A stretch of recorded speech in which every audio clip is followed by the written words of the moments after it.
So we're going to talk a little bit about culture today and really recruiting for your culture. But I think there's got to be something that's done before that. I'm sure that your companies have culture statements. Yes, I hope. If they don't, give me a call. No. They should. And that's important, but it's only important if it's right. So everybody knows what, coat of arms to identify people on the battlefield. They would put them on their shields so you knew who you were fighting. It represented, my clan, my family, my group, my nation. Well, I'm going to ask you to do one. I'm going to ask you to do a shield. Your shield can be any shape, size, whatever. I think you're limited to what your book has, so, it'll be this big. But if you want to make a cross, if you want to make a traditional shield, if you want to make a circle, I'm going to ask you to graphically represent the following. You may want to write this down. How would you like your organization to be seen in its industry? Meaning your peer competitors. How would you like them to see your organization? How would you like your employees to see you?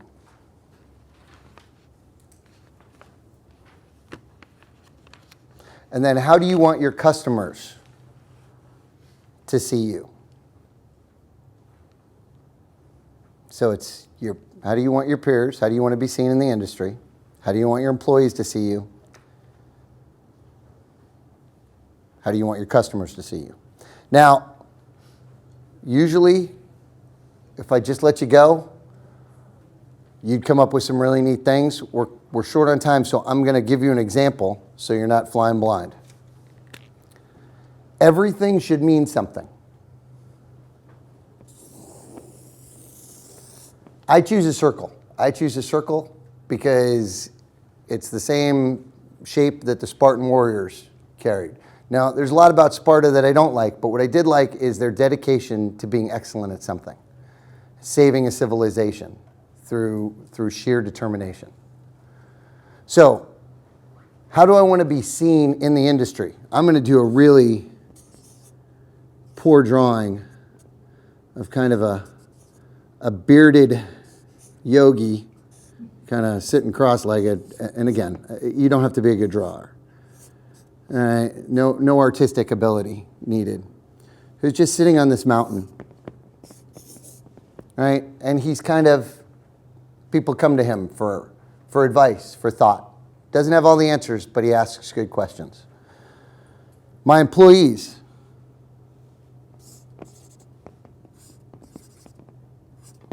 Some trapeze artists.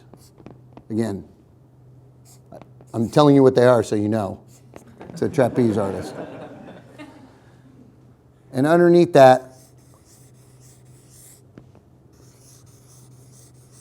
the hands to catch the trapeze artists when they fall. And how do I want to be seen to my customers? I want to be a Sherpa. Sherpas aren't the guys who have all the answers. They're not the guys that take any of the credit. They help carry the load. Sometimes they point the right trail. Sometimes they say we need to camp. Sometimes they just listen and move forward with you. That's how I want to be seen by my customers. So does everybody understand? That's kind of, again, as good, you'll have limited time, so that's what I need you to represent, however you want to represent that. My only rule is you can have letters and you can have numbers. Your letters can't spell anything. Okay, so no words. Any questions? All right, let's take about 7 minutes to do that.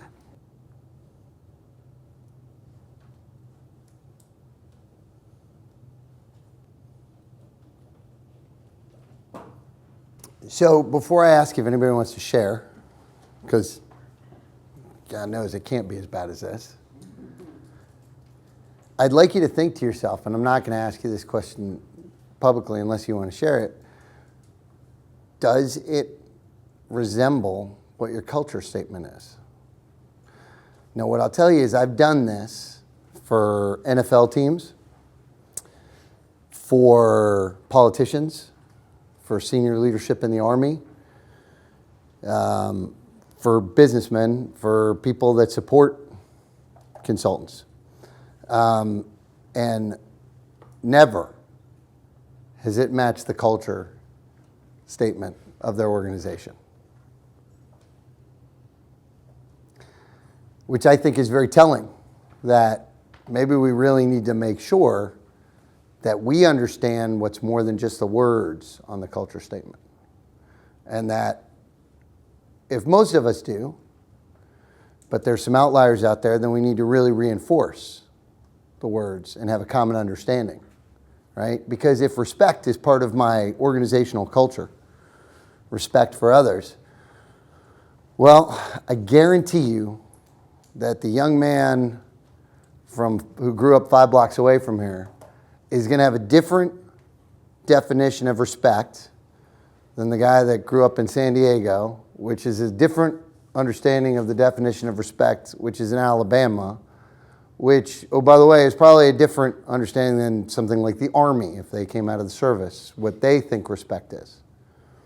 So having that kind of shared language is important and something that we take for everybody knows what respect is. I was talking to a client the other day, and they said, well, have you asked your folks what they thought of the culture? No. Okay. Do they know the culture? Everybody knows the culture. Everybody knows the culture. Yeah, this is the culture. We do this. So everybody not only knows the culture, but sees it the same way. Everybody sees our culture the same way. It's a tried and true culture. And I said, so everybody can read something and they'll all interpret it the same way. Absolutely. Then why are there Episcopalians and Baptists and Catholics and Methodists? They're all reading the same thing, right? Not the same, not the same in execution. Maybe some of the bigger ideals are, but even there, I could argue, maybe it's not the same. So here's an interesting story.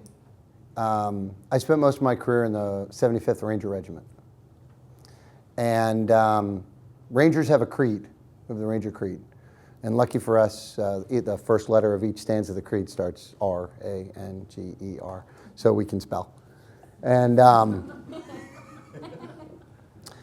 you recite it when you go to Ranger School, and you recite it every morning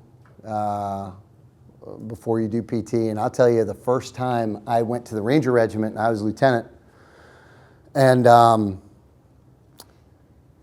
we were saying the Ranger Creed before we did our physical training for the morning. And all of a sudden, you know, the cannon goes off and the flag starts to go up, right? And what do soldiers do when the flag goes up? Salute. Right? We stop whatever you're doing. Turn, face the flag, salute. You know what we did? We finished the Ranger Creed. That told me something. Do you know where the Ranger Creed was posted in the Ranger Regiment? Nowhere. Nowhere.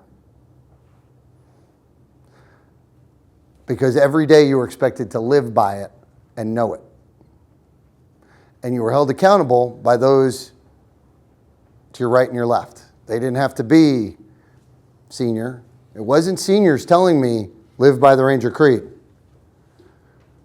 wasn't juniors telling me, live by the Ranger Creed. It was my peers. And there was an expectation that if I was there, I would live by that creed.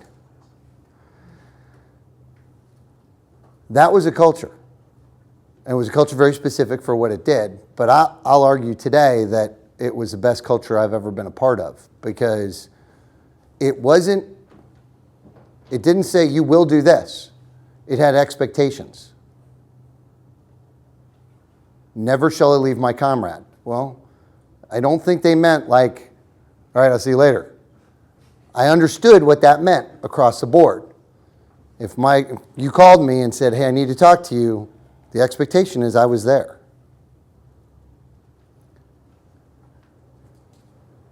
I always keep myself mentally alert, physically fit, and morally straight. That's a pretty loose, like, what? Okay, what does that mean? I knew what it meant because we had a common understanding. We talked about it, and we changed what it was. Because when I first went to the Ranger Regiment in the 90s, It meant something completely different than I went back in 2001 and we were at war. Being physically fit looked different. Before it was how many push-ups, sit-ups, and 2-mile run, how well I could do at that. Then it was how far could I carry a ruck? How fast could I run in body armor and then still shoot? How fast could I climb a rope that was 40 feet high in full kit? That's really different than push-ups and sit-ups. It looked different.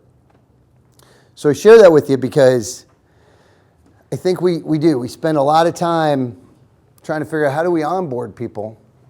And the way you onboard people is you immerse them into the culture and you let the culture self-correct. So if a ranger didn't do the right thing, it's self-corrected. I guarantee you that as a company commander in the Ranger Regiment with 250 Rangers underneath me, I didn't have to, I bet you I don't know about 90% of the course corrections that had to be made because they were made by each other. And I know the course corrections that I made with peers when I said, I would grab a guy and go, we don't do this. It's not who we are. I didn't have to go to my battalion commander and say, sure, we have to fix this guy. We fixed it. Bless you. So we have, I think, just a couple of minutes. Yeah? So how can culture be like static or fixed, when everything surrounding you is very dynamic and changing?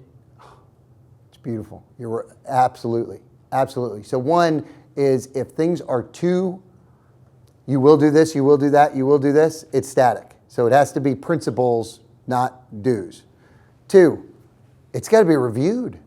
You got to look at it. You got to bring people in. Is this still who we are? Because if it's not, then one of two things has to change. Your culture has to change, or we have to change okay, we're changing what it says in the culture, or we're changing a behavior because we're not living up to this culture, which is still right. But how often do you look at your business strategy? But that's got to be understood, and the statement makes sure that everybody, because I'm sure that here somebody could argue, well, we're all in the same culture, but we probably don't all look at it the same way. So the statement it helps define it. But it should be reviewed, I think, quarterly. Are we still living up to what we think our culture is? If we're not, then let's change the culture statement, or let's change our behavior. So in my opinion, it's lead by example and it's allow mistakes. If you allow mistakes, people don't worry about the boss correcting it. They feel comfortable correcting it. If you identify mistakes as a boss and then there's a negative consequence that's associated with that, okay, well then the boss will take care of it. I should be hands off. A lot of times, if I identified something that needed a course correction, I didn't ask the individual why they did it. I would ask the person next to them, did you know they were doing this? Yes, sir. Why don't you tell them to stop? So there was an expectation of, when I commanded in basic training, the day before graduation is about 1,500 kids.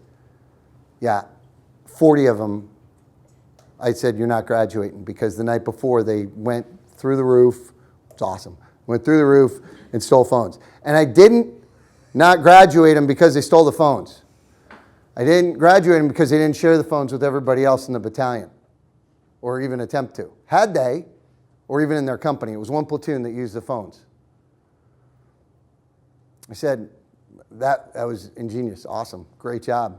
Who else got to use the phones? Well, just us. Why didn't you share them? What? Well, you didn't. See, you're still about you. You're still about you, you're not about us.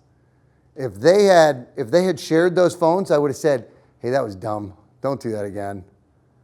You got caught, move on. They didn't graduate and they got recycled. Some of them got kicked out.